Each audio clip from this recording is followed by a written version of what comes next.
accident on 7 Highway just outside of Perth, east. There's 4 dead.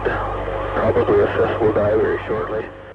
They left the party. They went back into a local restaurant in the town of Perth. They ordered something to eat. The witnesses there tell us that they were smoking marijuana. They could smell it. They were high. When they left squealing their tires, headed for home. And home would be in Canada, so they went eastbound on Highway 7. And all the way through Highway 7, they were playing a little game of leapfrog with their vehicles until they got to this point. So I'd arrived home, I checked my messages, and my best friend Dave had left messages inviting me to this party that I went to. And there's still a seat open in the car. Luckily, I guess for me, I was at my cottage. It's unfortunate that he couldn't be with me then. But I had 2 other friends there, and they could have been in the cars too. When you lose a child, it brings a whole different set of emotions that before you've had this type of experience, you don't even understand. It's a different kind of hurt, it's a different kind of loneliness, it's a whole different set of rules. They were scheduled, every 2 hours apart from each other, and I don't even remember the order.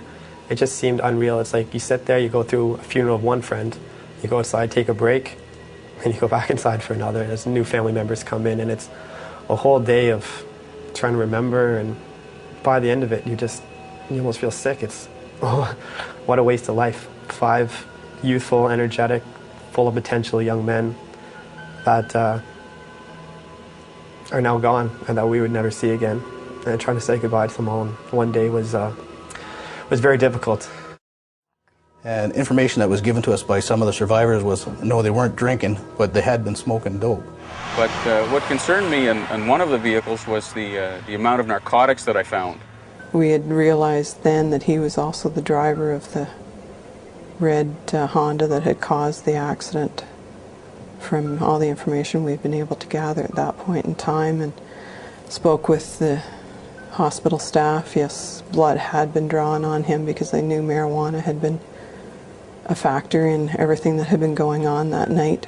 The one thing we were all hoping for was that there was no substance abuse factor, and when we did find out that there was a substance abuse factor, it made the situation even that much more difficult to deal with. I was angry at first because I didn't know how to take it. I didn't know how to react to it. I thought it was the stupidest thing in the world. You know, like an accident's one thing, but it's just a really stupid decision to make. You know, and 5 young, really awesome kids had to lose their lives because of that one stupid decision. And that made me really angry. Well, I mean, you can tell a teenager 500 different ways that it's wrong, but they already know that.